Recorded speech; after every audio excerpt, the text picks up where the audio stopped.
ayaho wange amanya gange Nende Vincent Abakali muto w'omugenzi era nsanze wakali ali munakuwavu nkusabira nkubuulira kino mukulu mwange nkubuulira kino ekintu bbe onakwe natwala sampo ewandegeya seera nakigamba nunga naye kiki nalabirawo ekitali kirungi naye olw'abaana bange nasazeewo bagulire ettaka bakole ekijja ekyabwe era nalabye Nagawa nga agamba nti akalambo ke twateekayo bakakole ki bakajjeyo era ngenda mukubira tweyo akadde amwana muzzukulu wange oyo tumugjeyo nga amaze okugulira abaana bange ettaka era nabayise Sande eno nga tuli wamu n'ab'emikwano abalumiriddwa nga Jeno Sejjusa Abadi Black nayise abaana waliwo n'abalala bayitirivu tugenda abeerawo ne meeting wano ku Sande waka yabe engeri gye tugenda otambuzaamu abaana ba Kafeero tukoze tutyo abadde mu bino ebintu from the paka sawa esembyeyo lwaki ffenna ne mugera kyamunakuwayiza ne kaakati akyalina akatengo abaana tubamanyi baana b'omugenzi bino ebintu bibadde mu bamafiya ekikankyogere besasobola kwatula maki manya nedda abamu abaagula ebintu sagana nakwogera ngenze ngumya abaana bange mulina taata mulina basenga mulina bataata basazeewo era nabage bakole WhatsApp group enda tuula nabo nabafunira ettaka wabula kye twatuddemu n'emikwano waliwo agiri ebweru yansabye sampo enda wandiikira eddwaliro gye nateeka sampo mpandikire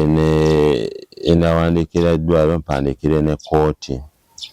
esobole okubibizinga sampo ezo eza Kafeero n'abaana bajjeko omusaayi sobole okugenda e Bungereza waliwo n'abali e South Africa nazo bazinsabye balabe ekituufu oba abaana kituufu si ba Kafeero. Muganda wange abantu balumiddwa nnyo olaba nalumiddwa natunudde nentunuulira abaana ennaku gye babaddemu abaana baabamu mbamanyi abazze oluvannyuma besitakola ki besimanyi naye mbasaba abaana abeere bagumu. Kafeero yagamba kooti ez'oku nsi naye zamulemerera era ne mmanyi wengezaako amalwaliro ago naafuna abaana banaafuna obwenkanya nze nina kitange sirina nkaayanira ne natunuulidde abo abaana ne mpulira ennaku lwe sirina abantu bayinza okugamba Kinende olumirirwa baga teri alumirirwa talina ki nze byennina bimala sirina kyenjagala wa Kafeero era sisobola kera kumakya negombe nti njagala kubeera muganda wa Kafeero nze bulamu bwange negomba kuba mwana wa Nanganga kubanga yakola ki yanzaala nennumirirwa abaana mukulu wange beyandaga mukulu mwange nakabye nekaka kyobula sikoze onsanze ki waka naye ngumya abaana bagenda funa obwenkanya. Ekirala omuntu asobola okuba nga amanya akulumiza kumbe mu kukulumya ate akuwaawo forward kikyokola ki akugulirawo maki nsi nti eri etya. Abaana nabalabe bonna balina omukisa era abaana bali bulungi. Tewali kyadde banoonya wakafeero nti kya bugagga. Babadde banoonya bwe nfuna obuzibu nziikibwawa, bwe nfuna obuzibu nga nina omuko mutwalawa. Kiwulira ekintu ekyo. Naye kye nasazeewo nina bagulira ettaka bafune ekijja, nzimbeko n'ennyumba nti y'abaana ba Kafeero be baaboola. Tekigenda vaawo nti abazaala, era kigenda sigalawo nti baana baani ba Kafeero. Ennyumba ebeerewo abaagala nti waliwo emikolo nga Martin agenda sigala ye musika waabwe, era ajja tuula mu ntebe ya kitaabwe nga waliwo emikolo, nga waliwo ekigenda mu maaso kyonna. Nze kyemmanyi ensi arawundi, era nze mbagamba abantu gino emibiri tegituwaga, tuli mukka, tuli mazzi. Bw'oguvaamu omukka bakuteeka mu ttaka onoofuuka amazzi, n'ofuuka ettaka. Mbuulira abaana nti ensi tekoma, ate era bwe kimu kigenda vaayo. Amazima gagenda kukola ki? Kuvaayo. Babeere bagumu. Egi egya Kafeero agisenga giri bweru, era gyalumiddwa nnyo. Badi Black yasoose bamina okunkubya, era nina wano meeting ku Sande, tugenda beera n'abaana, waliwo n'abalala tugenda tuulako wano ne mu kisa kya Mukama. Bangi balumiddwa bagambye no, n'abali mu gavumenti bankubidde. Abamu bali redde okutuwa ettaka, abamu bali redde okuprocesinga any process abaana bafuna obwenkanya. Waliwo yangambye ali redde okusasula e South Africa kasa mpita mu process ya kooti n'empa samples nezigendewa eddwaliro nga lirigenda osaba ki gundi ezo. Waliwo n'ali redde ali e-Bungereza zo yazisabye era yansingidde email y'eddwaliro lye lisaba. Ne wano kinakozesa lawyer n'asaba nga atambulira mu kooti n'eragira laboratory okuta samples zigendewa ezino, era kyekintu kyengenda otandikirako ku Mande. Beere bagumu. Ekino eky'ettaka kyenziguddewo kubanga sigenda bawagira, sijja kulimba, bajja kwetema kudda mu kyalo. Bwe baliba baagala okugenda okulima ku kitaabwe, omuntu yenna asobola okugenda.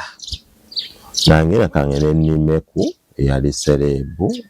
eyali mukwano gwange, kati bajja gendayo nga ba mikwano. Tugenze lima ku muki? Ku mukwano. Naye ngenda mukolerayo ka bizinensi asobole bambi okukola. Era namugambye aveeyo. Tugenda tuula tumufune tumupansiriza, tufuna ddabu emabega asuleyo maaso asobole okukolerayo bangi. Mukuuse banze obulumi bwe nnina sibufunangako. Okuva ne leero abaana abo bamaama baabwe babagaba Kafeero waali. Teri mwana gwe baleeta Kafeero afudde. Babamuwa yennyini n'abeereetera ki? Waliwo oluyimba lwe yayimba mu Galenzi, omukyala eyasuula omwana. Yamumusuulira, Kafeero n'amuleeta ewaka wa muzeeyi. Era omwana n'akulira mu mikono gyaffe. Kiwulira? Kati nze bino bya nsi Soba nagambye bino biki? Ate buno ne bw'olikola otya okweka amazima gamala ne gakola ki? Ne gavaayo. Katugezeeko kale e South Africa. Nammwe tubabonyeebonyeemu ssente zammwe ze mwonono teeka eno naffe katubabonyeebonye ku kale osanga era balifuna amazima oba ebungereza teeka eyo bitunima sampo twatugenda yita mitendera nga tusaba sampo era balina okuzituwa kubanga amalwaliro geri ge bagenda osaba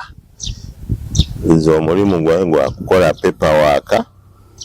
sampo bali beddoza ekimira mu tiini zaabwe okulaba nga sampo tezifuna gundi yonna oba profile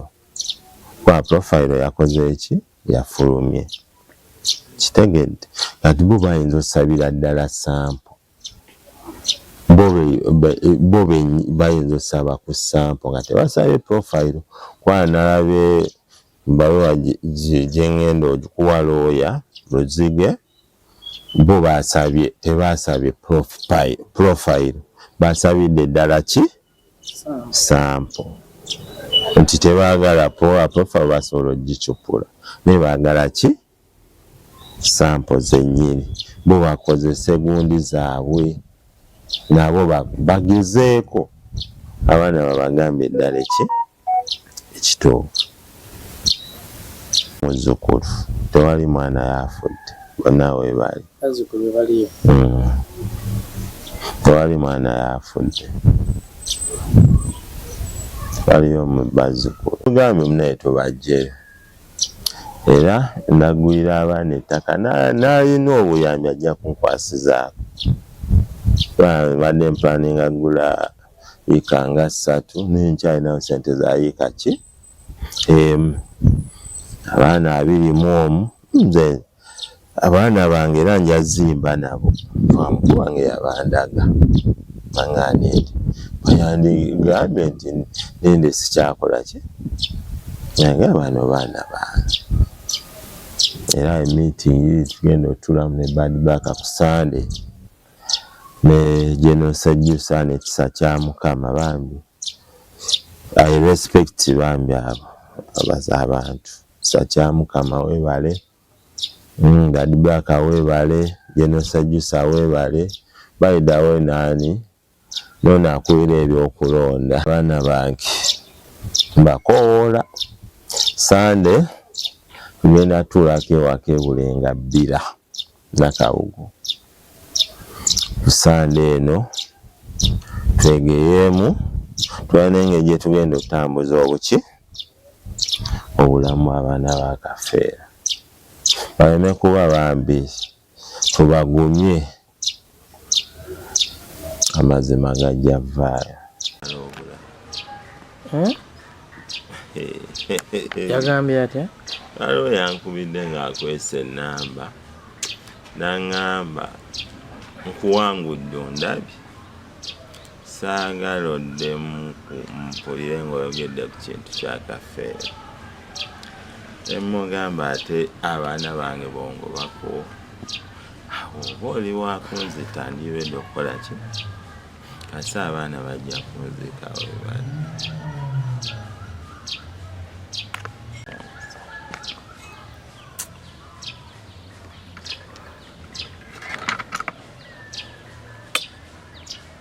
kintu ekyo naye era nange bakole WhatsApp group tulwane nabo tetugenda osooka kubafunira ttaka kisa kya Mukama naye abantu tenembeerayo tekinkosa olw'ensonga nze sibikkiriza nkiddamu omanyi wano mu Uganda tewali kitasoboka awulira muno mu Uganda tewali kitakola ki kitasoboka muno mu Uganda buli kimu kisoboka nga olaba nti omuntu awangula akalume balangira mukiddamu era nina nakigambye nti muno mu Uganda tewali kitasoboka omuntu alangira omuntu awangula akalume balangira oba bulungi tasobola kuŋŋamba nti ku baana in fact twogera amazima n'omulabi akiraba owa mu kyalo omulimi owa bizinesi muwino okwa keedi wali ku mukwana keedi oweri ebuvuma mu lunyanja naye akiraba ate si bulijjo abadda bulijjo bagamba nti esobola otuwaako kale 3 oba 4 oba 5 kubano ne beegatta ku baki ku bano ngera buli omu agamba tekisoboka ne bagamba yabazze bangi ngera wulira nze mbeera ntambula emirimu gyange gya kutambula naye nga abantu bagamba butufu bangi omuwendo gukususse naye ejja tuwawo kale ejja twongerako ku bali kuki ku bali naye nga nti mu Uganda tewali kitakola ki kitasoboka ng'omuntu wawangula akalulu ne bayangira muki mulala nze okunsiba nga bansibidde ku bya muganda wange oba nga bansibye ku kite kinnuma ate tebasobola kunsiba olw'ensonga musango ki gwe nakoze byanfuna ebyo basumbuwa era ne mbabuuza Pawulo yasulanga mpewo kasajja kati ffe twali baavu ona bulungi n'abonaabona n'ensi eno n'akola bye yakola bagasseeko ki twogera amazima bamugasseeko ki naye bagamba kale kujjawo mulambo kituufu bagugjewo nga sigwawo naye bagasseeko ki ku bo ku ye ekitegeeza nti era bagenda kwongera kukola ki kusaanyaawo kwanza sina kye mbeetaagako ate bwe bane kye banneetaagako kuba nze kitaabwe ona bulungi naye banga beeyisa bwe batyo kafeero mukuuma nti muli w'amaanyi era mumufudde ow'amaanyi mumufudde ow'amaanyi bukkakkamu bwe naye nalabye abaana nga bawaga nga bafuuse ensonga olw'okuba DNA bakoze eki ebaleese ekyo si kikulu naye ogasseeko ki ebyobugagga biri nyini ogasseeko ki okujjako nze ŋŋamba oba ovudde mu kibuga